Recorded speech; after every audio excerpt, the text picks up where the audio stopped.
Alors salut à tous. Ici, d'abord, je vous laisse un petit peu apprécier l'image. Je vous laisse quelques secondes. Voilà. Donc, j'ai mis une petite brochette de profil type de prof type université. En gros, c'est petit, c'est bobo de gauche. Et qui donc en fait sont un profil déjà qui s'incarne physiquement. Physiquement, je sais pas comment font les gens pour être aveugles par rapport à ça. Enfin, voilà, pour moi, ça saute aux yeux. Ils ont même pas besoin de parler. C'est bon, je vois la coupe de cheveux, la façon de se tenir, les petits codes, etc., le petit air, etc., identifié sur place. D'ailleurs, souvent, des fois, ils ont le regard menaçant. Vous voyez, c'est comme Yann Moix, comme Philippe Val, comme Michel Onfray, etc. Ils ont souvent le regard menaçant, en fait, vous voyez. Parce qu'en fait, ces gens-là font la guerre. Une guerre maçonnique contre la vérité. Et donc, je parle pas de ces personnes spécifiquement, même si, bien sûr que j'ai pris des profils qui leur ressemblent. C'est pas nominatif. Là, c'est juste pour donner un air de l'apparence qu'ils ont. Et c'est pour dire que les choses finissent toujours par s'incarner. Donc, contrairement à ce la bêtise raconte, d'ailleurs, les dessins animés pour enfants à l'époque, parce que maintenant, même eux, ils sont très pervertis. C'est affreux, les dessins animés qu'ils mettent maintenant. Bref, c'est un autre sujet encore. C'est immonde. La plupart, c'est immonde. Et bien, en fait, dans les dessins animés, vous voyez, voilà, vous avez Gargamel, voilà quoi. Et voilà, hein, c'est Gargamel, il porte sur lui sa figure, sa posture, ses habits, enfin tout. Donc en fait, voilà, il y a des choses qui s'incarnent. On nous dit de ne pas nous fier aux apparences, mais en fait, quand on apprend à lire les apparences, et il faut même rajouter dans les apparences tout ce qui est le langage non verbal, qui parle, mais alors, il hurle, le langage non verbal hurle. Derrière le silence du langage non verbal, ça hurle. Vous pouvez tout savoir, en fait. Une fois que vous savez décrypter ça des gens, en fait. Il ne faut pas rentrer dans trop de technique, il faut aussi avoir le flair. Il y a un peu de technique et beaucoup de flair, beaucoup d'instinct naturel. Et en fait, voilà, donc les choses finissent par s'incarner. Donc ça, c'est une chose, malgré tout, c'est notable. Et il faut le noter. Voilà. Donc, parce qu'après, ça veut dire qu'il y a une marque de fabrique derrière. C'est pas forcé, c'est pas concerté. Ça se fait comme ça par imprégnation idéologique, etc., etc. Et après, ça rentre dans, il y a l'âme qui éponge cette idéologie empoisonnée et voilà. Et après, ça travaille à l'intérieur et ça donne ça. Donc, en fait, le problème, c'est qu'on nous montre souvent, en fait, vous pouvez, ce que vous voyez là à l'écran, militant gauchiste déguisé en prof, non seulement c'est vrai, c'est-à-dire que la plupart des profs d'université sont des gauchistes, ne sont que des gauchistes, avec un niveau moyen dans leur discipline. La plupart des hommes de droite les explosent en long, en large et en travers en termes de capacité intellectuelle et de niveau de science. Mais ils n'ont pas droit de citer. Et ce qui s'est fait par les penseurs de la tradition, là nous avons affaire à des lycéens qui ont tout juste la moyenne, quoi. Voilà, entre 9 et 10. Et encore, je suis gentil. Par rapport aux élites intellectuelles de la tradition. Donc en fait, on a ça. Donc c'est déjà bon, voilà. Mais c'est pareil pour beaucoup d'autres thèmes. Par exemple, quand on vous dit les animateurs télé, ce ne sont pas des animateurs. Ce sont des flics.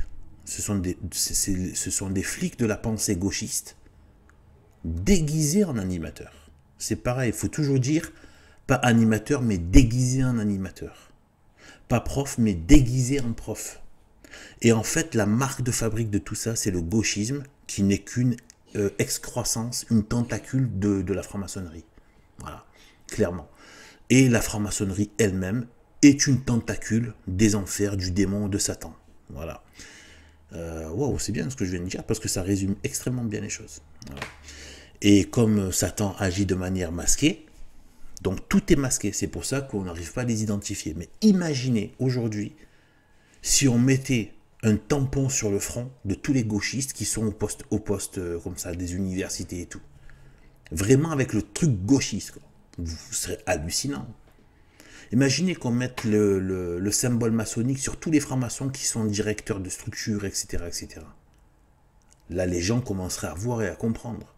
Mais comme le démon a inoculé cette façon de se masquer, c'est-à-dire comme donc c'est bien la filiation, la postérité du serpent, et on sait que les reptiles sont très forts dans le camouflage, là, le caméléon, etc., dans tout ce qui est camouflage, les attaques en traître, même le crocodile, hein, vous voyez, il se camoufle dans l'eau, en fait, il se rend invisible, en fait, vous voyez.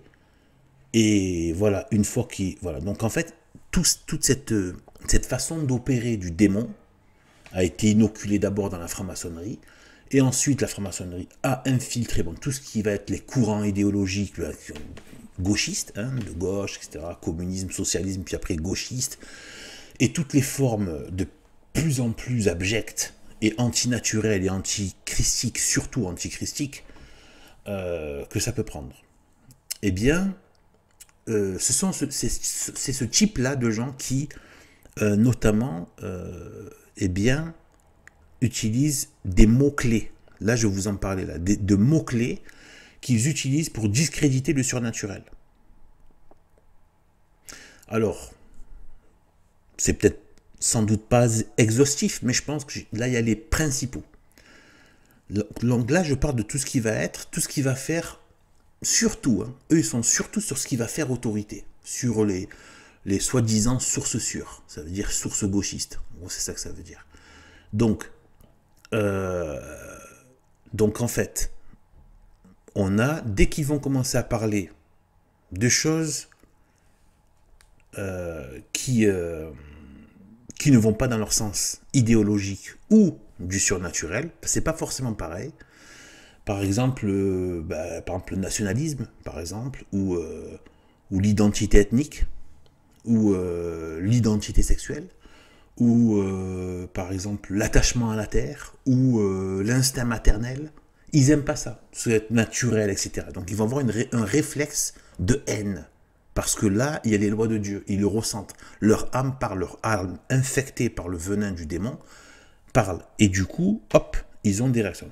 Donc en plus, ils ont été conditionnés de manière pavlovienne. C'est-à-dire que pour avoir leur salaire à 3 000 € net, plus les avantages, des tas d'avantages, leur vrai salaire, c'est du 4 000, 5 000, et sans compter les profs d'université, là, c'est carrément encore bien plus. Eh bien...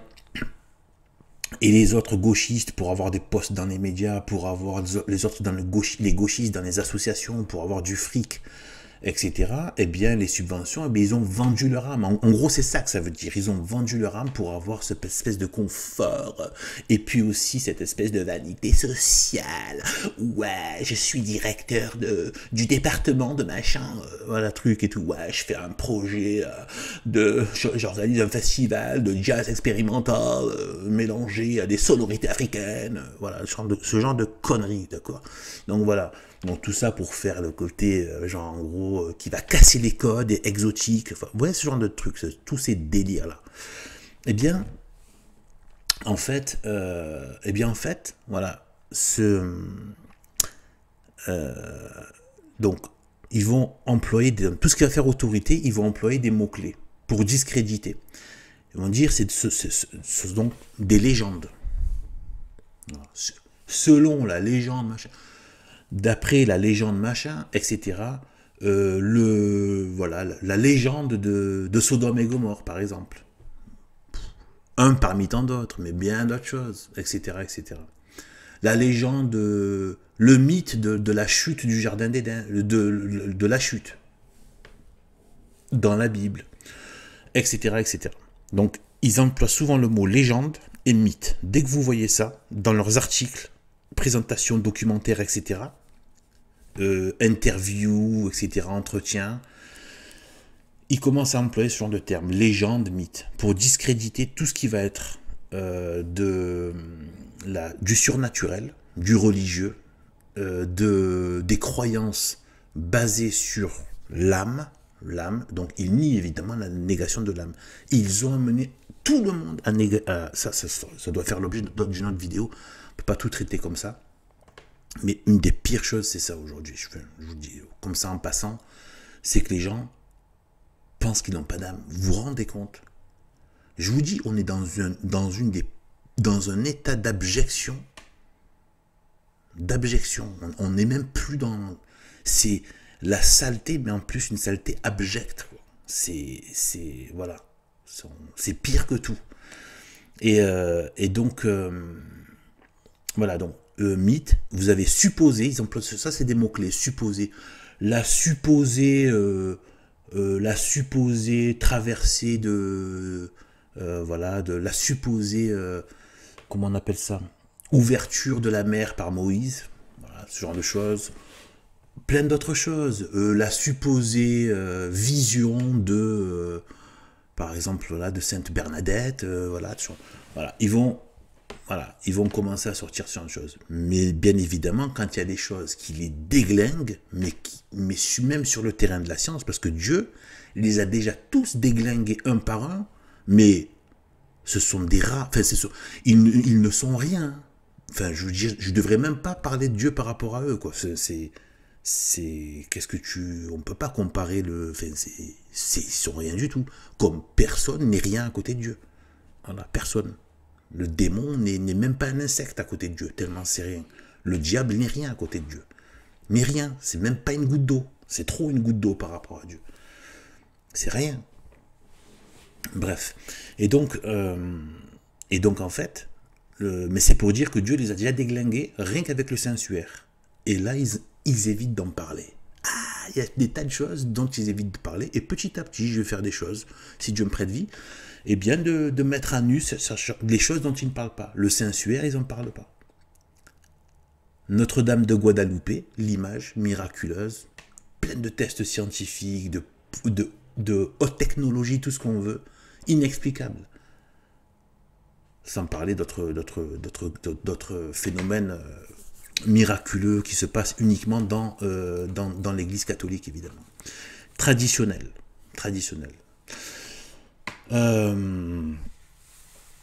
Et non pas le Vatican perverti justement par ces mêmes idées maçonniques, mais les catholiques traditionnels qui rejettent les faux papes depuis Jean 23 inclus. Du moins je pense après c'est encore pire, mais voilà, moi normalement Jean 23 fait partie du truc, hein. Voilà, du mauvais wagon, et voilà, pour l'instant on n'a pas de pape, donc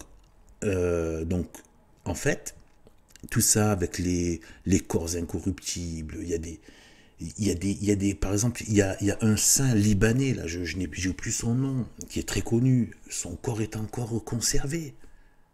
C'est un truc fou, je crois que ça fait un siècle. Il y a des gens il y a des scientifiques qui viennent et qui veulent, la peau est encore vivante. Même s'il n'y a pas le système, elle n'est pas pourrie, elle est encore composée, voilà.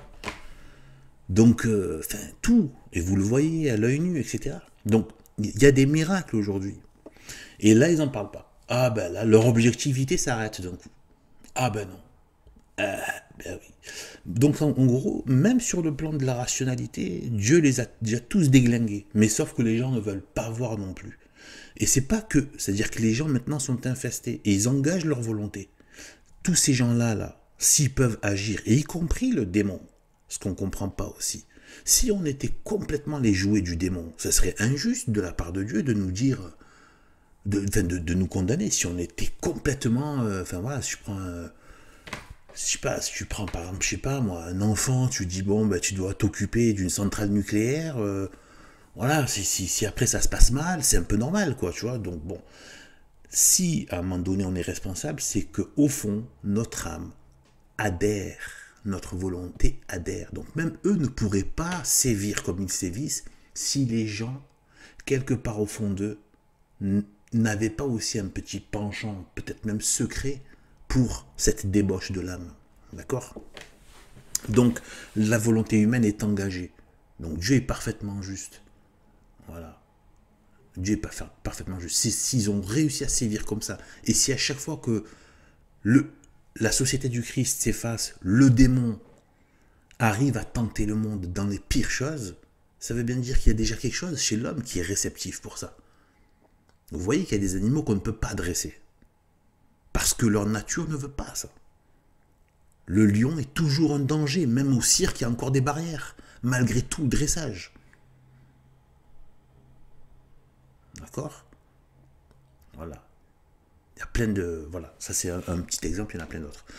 Donc, il y a certaines greffes d'arbres, enfin, des greffes d'arbres qui ne vont pas sur un autre arbre. La nature le rejette. Il y a des membres qui sont rejetés. Des greffes qui ne passent pas. Voilà. Donc, il faut que ça prenne. Pour que ça prenne, il faut qu'il y ait une sorte de nature compatible. Donc, ça veut dire qu'il faut, voilà, il faut toujours se dire que c'est Dieu qui a raison. En gros, c'est ça. Jamais dit, oh, non, remettre en question. Non, non, il n'y a pas de remise en question. C'est Dieu qui a raison. S'il y a un problème, c'est forcément ceux qui se retirent de Dieu, ceux qui se séparent de Dieu qui a tort. Voilà. Donc, en fait, il suffit après, Dieu après nous donne les clés, tout ce qu'il faut pour comprendre sa justice, si on se soumet d'abord à la suprématie de sa raison. Voilà. Donc, absolu et éternel. Et donc, voilà. Ensuite, ils emploient des mots comme supposé, le supposé, machin. Ah, pardon, ça, je crois que je l'ai dit.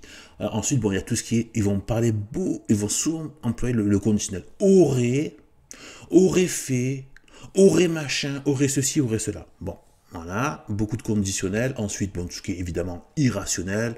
Voilà, selon la chose irrationnelle, voilà, c'est irrationnel, on ne peut pas. Voilà. Sans preuve, ils utilisent sans preuve, nous n'avons pas de preuve, etc. Le côté imaginaire, donc ils emploient aussi l'imaginaire, et par observable, non observé, etc. Ce genre de choses. Voilà. Et en fait, derrière ces mots qu'il faut exploser, malheureusement, il n'y a pas assez de croyants qui travaillent là-dessus. Il y a une vraie guerre psychologique, sociale, intellectuelle, scientifique à mener. Et voilà quoi. Bon, le chantier est énorme et il n'y a pas beaucoup de travailleurs. Donc voilà. Eh bien, sur ce genre de choses, il faut aller les chercher, les attaquer ces gens. Il faut les attaquer. Sur le plan comme ça, là. Sur le plan, on n'est pas, voilà, en train de dire des choses mauvaises, quoi, qui sont inacceptables. On parle de, oui, mais il faut les attaquer sur ça. D'ailleurs, ils ne l'acceptent pas, mais c'est pas illégal. On peut les attaquer idéologiquement, on a le droit, il faut le faire, et même dire que ce soit légalement, on n'a rien à cirer. Sur le plan de Dieu, on doit le faire. On doit le faire. Les gens qui disent oui, machin, truc. Non, il faut le faire. Il faut prendre un peu ceux qui peuvent, ceux qui ont un peu de réflexion, il faut le faire. Parce que si on regarde des pères de l'Église, les premiers, ils combattaient l'hérésie. Parce que c'était ça le problème de l'époque. Je veux dire, si aujourd'hui, ils venaient là, ils entendraient parler de singes, de pétards, de Big Bang, etc., de toutes les lois de la nature perverties, ils verraient bien que le matérialisme, ils attaqueraient ça. C'est ça la source de la perdition. Le problème de l'hérésie, c'est pas que une question que c'est pas que la question qu'elle, oui, bon, ben, l'enjeu n'est pas qu'une question doctrinale pour savoir si ça tient au niveau doctrinal. C'est surtout l'enjeu, c'est toujours la même chose par rapport au Christ, c'est-à-dire Dieu est venu sur terre, il a donné dans son incarnation et jusqu'à maintenant. Pendant tout ce temps de miséricorde, tant que ce n'est pas la fin du monde, c'est un acte d'amour pour sauver le maximum d'âmes. Le but, c'est de sauver les âmes. Et donc l'hérésie fait perdre les âmes. C'est tout. C'est pas juste pour dire, oui, on a raison sur le plan doctrinal. Non, c'est parce que les conséquences, c'est qu'on perd les âmes. Donc aujourd'hui, qu'est-ce qui perd les âmes? C'est pas tant, bien sûr, oui, le protestantisme, les autres cultes, etc. Mais c'est pas ça la plus grande source de perte d'âme. La plus grande source de perte d'âme, c'est le matérialisme, c'est l'astronomie newtonienne, etc., etc. c'est la NASA, c'est l'évolutionnisme, c'est le globisme, c'est le soi-disant univers en expansion, etc., etc. Donc, en fait, donc il y a ces mots. Mais ces mots, c'est pas vraiment ces mots qui sont employés pour discréditer la vie surnaturelle ne sont pas. C'est la partie émergée de l'iceberg, si vous voulez. C'est pas tout. C'est-à-dire que ces mots traduisent des règles qu'ils ont posées et imposées. Il y a des règles derrière. C'est comme dans le livre là que l'auteur Quenet, dont j'ai parlé la dernière fois, et donc sur les méthodes éducatives et la question du dialogue, etc. De ne pas rentrer dans le dialogue, de ne pas accepter les règles qu'on vous pose. Et donc en fait, ils posent des règles, ils imposent des règles, souvent de manière tacite, mais très efficace d'ailleurs, d'autant plus efficace que tacite. La règle, c'est, derrière ce que je viens de vous dire, ils ont posé une règle et imposé une règle qui est que ce qui n'est pas observable et mesurable n'existe pas. Voilà. N'existe pas et donc peut être rangé dans la case des fantaisies et des trucs farfelus. Voilà, c'est ça que ça veut dire. Clairement, c'est ça. Et ça, ils ont posé cette règle. Sauf que, dès qu'ils arrivent, eux, en fait, ils arrivent où qu'on ne peut pas, comment dire, ils veulent bien admettre qu'il y a des choses qui ne peuvent pas être prouvées, mais il faut pouvoir les mettre dans des formules mathématiques. C'est comme ça qu'ils s'en sortent. Quand ils n'arrivent pas à prouver leur foutaise, par exemple la Terre ronde, le déplacement, la gravitation, l'attraction et tout, ben ils te sortent des calculs mathématiques complètement fumeux, pourtant fumés. Voilà, c'est aussi simple que ça. Ça ne reste que de la théorie. Jusqu'à maintenant où je vous parle, c'est que une théorie. Il n'y a rien qui permet de mesurer ça et d'observer ça. Rien. Rien, ça n'a jamais été observé, l'attraction terrestre. Ni mesuré. À part dans des calculs. Mais vous pouvez prendre n'importe quelle thèse et vous prenez un mathématicien qui arrive à faire du sudoku dans sa tête et il vous sort une formule, voilà, qui peut être démontée d'ailleurs par la suite. Et d'ailleurs, ils se les démontent mutuellement, leurs théories, régulièrement. Donc en fait, ce n'est qu'à l'état de théorie. Donc soit c'est observable et mesurable, ça va dans leur sens. S'ils observent des trucs qui sont observables et mesurables, mais qui ne vont pas dans leur sens, ils n'en parlent pas. Ils font silence radio. Par exemple, sur le fait qu'on ne peut pas changer de sexe puisque toutes les cellules portent le chromosome X ou XY là. Vous voyez, le homme-femme. Même si vous faites une transition, vos cellules continuent de répliquer votre sexe d'origine. Vous voyez, donc, ça, ils n'aiment pas le dire. Qu'on est codé avec la loi de Dieu. Donc, en fait, ça, ils n'aiment pas le dire. Donc ils font en sorte que ça n'existe, pour que ça n'existe pas, ils invisibilisent. Ça c'est la méthode gauchiste du communisme gauchiste. Hein, c'est leur goût inénarrable de la pluralité. Eh bien, ce sont des règles qui sont posées derrière. Pourquoi ils parlent de légende? Pourquoi ils parlent de mythe? Pourquoi ils parlent de supposé? Pourquoi ils parlent de conditionnel? Pourquoi ils parlent d'irrationnel, de sans preuve, d'imaginaire, de pas observable? C'est parce que ils ont posé des règles que eux maîtrisent et dont ils se font les chefs. Et en plus, ils ont en plus, une fois qu'ils prennent des postes d'autorité sociale, ils bénéficient de l'aura sociale. C'est-à-dire qu'après, ils n'ont même plus besoin de justifier leur position. Leur position les justifie. Et donc, vous avez cette espèce d'engrenage qui fait que ça fait boule de neige, les gens plutôt intérêt à se la fermer pour avoir leur diplôme, donc qu'est-ce que tu veux? On sait tous que pour avoir la fac, c'est pas sorcier. Hein. Pour reprendre un pauvre vulgarisateur de la science, Jamie, qui en fait, voilà, c'est pas sorcier. Hein. C'est quoi? Si tu recraches ce que t'as dit ton prof, et voir tu lui cires un peu les pompes, même un peu beaucoup. Et tu verras qu'une fois que derrière, il y a beaucoup de l'ego du prof qui a trouvé des petits esclaves qui flattent son petit ego, c'est tout. C'est ça, il se lève le matin, je veux avoir des petits fans qui flattent mon ego. Voilà, c'est tout ce qu'ils veulent, c'est tout. C'est tout ce qu'ils veulent. Et Et donc ceux qui leur donnent ça, ils ont 16, 17, c'est tout. Tu fais comme ça, tu recraches bien. Il faut pas non plus leur faire honte non plus. Ils vont pas faire passer des gens ils peuvent pas faire passer pour garder la crédibilité auprès de leurs collègues. Ils peuvent pas faire passer non plus des gens, même s'ils recrachent, ils essaient de recracher, tout ça. Bon, si si c'est vraiment pas présentable, voilà. Mais à partir du moment où tu sais aligner sujet, verbe, complément, tu confonds pas voilà, par exemple, je sais pas, voilà, le passé simple avec l'imparfait. Enfin, voilà, pour certaines personnes, pour certains pronoms, enfin, voilà, ça passe. Donc, voilà, en fait, il y a une règle, et des règles. Là, j'en ai parlé d'une, mais il y en a plusieurs des règles, en vérité. Il y a plusieurs règles, et elles sont pas énormes, elles sont pas beaucoup, mais il y en a quelques-unes. Ça suffit quelques-unes pour tout faire foirer.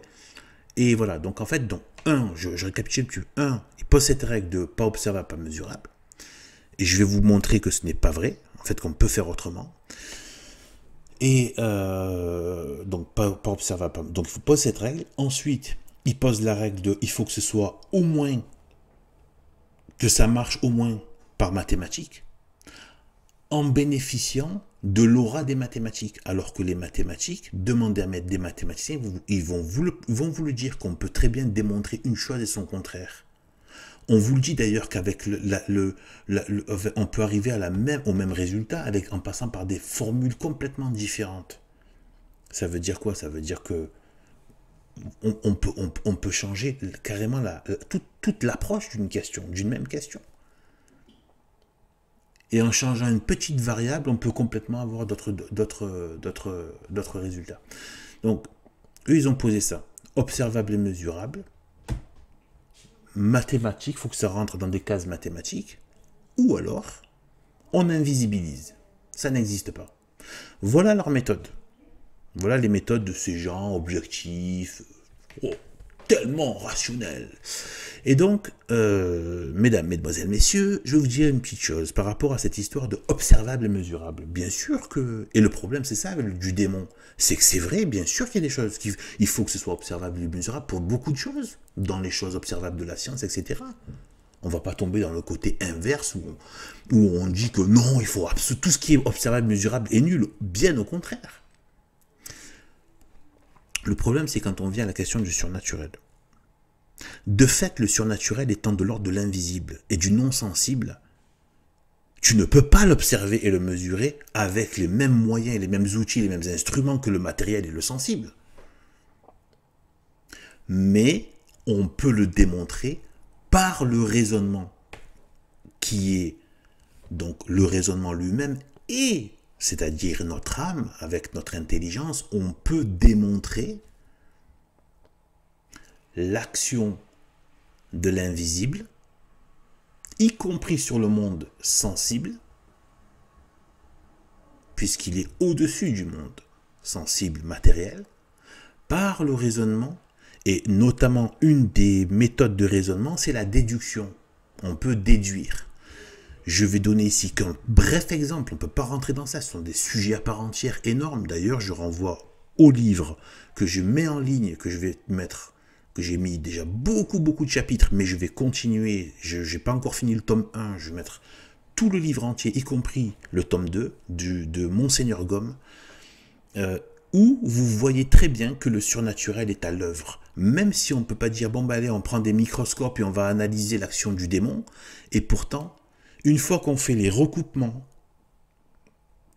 chez tous les peuples, c'est matériellement inexplicable, y compris dans la science matérialiste, inexplicable que tous les peuples, y compris de la civilisation à la petite tribu, toutes les ethnies, tous les sangs de peuples, tous les types de peuples, tous les types ethniques. Il y a quel rapport entre un Sénégalais et un Japonais, entre un Germanique et un Aborigène, etc., etc. Et bien pourtant, c'est là qu'on voit l'affiliation avec Adam et Ève, tout ça, c'est qu'en fait, l'arabe et autres, tous les peuples, c'est tous ont pratiqué le sacrifice humain. Ça n'a aucune explication dans la loi, dans la loi, et des choses atroces. Le livre 1, voilà, vous pouvez aller à la partie sacrifice si vous voulez, vous allez voir. Donc c'est un historien de très haut niveau qui n'a pas son égal hein, depuis dans les facs de gauche. C'est-à-dire, voilà, eh bien, c'est-à-dire les centres de propagande gauchistes déguisés en fac, eh bien en fait, Monseigneur Gaume, voilà, le montre très bien. Ce n'est pas explicable. Pourtant, c'est un phénomène, mais c'est pas un phénomène. C'est pas un petit phénomène. C'est des choses mais, qui ont duré des siècles. Des choses atroces. Qu'est-ce qu'il y a dans la psychologie humaine qui amène à ça? C'est pas la psychologie dans le sens machin, voilà, moderne là. Non, qu'est-ce qu'il y a dans l'âme humaine? Qu'est-ce qui amène à ça? Et pourquoi ce qui a libéré justement l'humanité, c'est le sacrifice. C'est le sacrifice qui était agréable à Dieu et qui donne la paix parce que c'est ce sacrifice. Et c'est que le sang de ce sacrifice-là, le sang de Dieu qui se trouve dans l'hostie, qui peut donner, qui peut réconcilier l'âme avec Dieu. Parce que les hommes sentaient qu'ils portaient en eux le mal et qu'il fallait l'expier par de l'innocence. Mais ce n'était pas agréable à Dieu parce que c'était le démon qui demandait ce sang innocent. Alors Dieu, dans son amour, a donné son Fils innocent pour expier ce mal qui était dans l'humanité. Bref, tout ça. Et donc, en fait, il le détaille, etc. Et il y a bien d'autres sujets comme ça qui échappent à la logique matérialiste et à l'observation et la mesure matérialiste. Et ça, ils ne veulent pas qu'on aille dans ces domaines-là. Il y en a bien d'autres. Hein. Et bien, voilà. Donc là, on a vraiment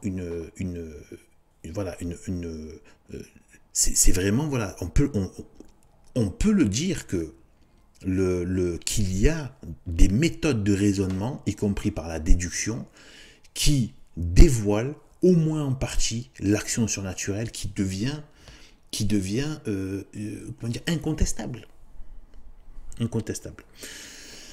Sans parler des mots, l'action surnaturelle des mots, qui donne notamment des invocations, les histoires de... Enfin, bien d'autres choses, ce que moi je dis là par rapport à tous les mots, les anagrammes, etc. etc. Donc, en fait, donc là... voilà, et là je voulais terminer juste en disant, voilà, ce que j'ai mis en bas, c'est au mieux rationaliser en psycho, nature, philo, mais toujours dans leur domaine. Il ne faut pas que ça échappe à leur domaine. Donc en gros, au mieux, quand ils parlent de mythologie, ils vont au mieux en donner, essayer de rationaliser ça, en disant, bon, c'était la psychologie, c'était pour régler des problèmes psychologiques qu'ils ont utilisé ces religions, ces légendes, ces mythes, etc. Ou alors, de point de vue philosophique, machin, ou d'un point de vue naturel. Ça s'est fait, par exemple, ça s'est beaucoup fait avec la Grèce antique. Le côté... alors, en fait, Dionysos représente les forces déchaînées, sauvages, chaotiques, de la vie qui est débridée, qui cherche à se répandre sans chercher voilà, sans chercher de chemin, elle va là où elle veut, etc. Bon, voilà. Et après, ils vont dire, mais Apollon, c'était la force qui va... oui, donc Dionysos, c'était cette phusis, P-H-U-S-I-S, cette phusis, etc., de la nature, voilà. Et après, mais par contre, il y a une autre force qui se met en place et qui est en vérité, et qui va être l'harmonisation de ces forces anarchiques et qui vont donner le type apollinien. Et Apollon, c'est une sorte de dionysiaque apaisé et harmonisé.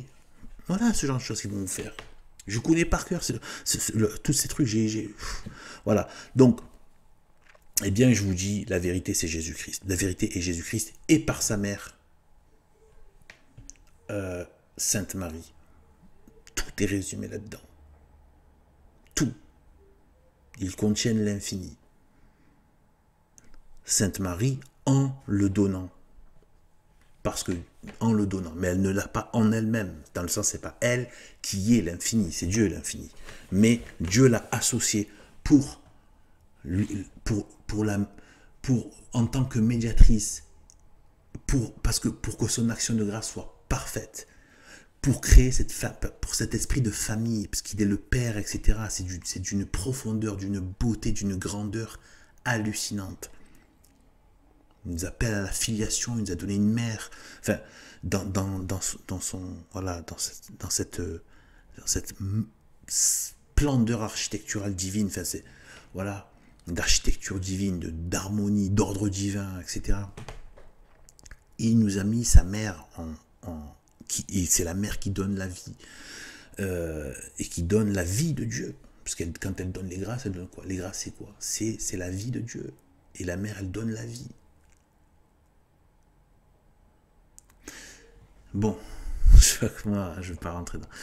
Donc voilà. Donc en fait, voilà, bon, ben, j'espère que ça vous aura plu, peut-être intéressé, et peut-être même un peu armé intellectuellement. Voilà, ben à plus pour d'autres épisodes. Salut.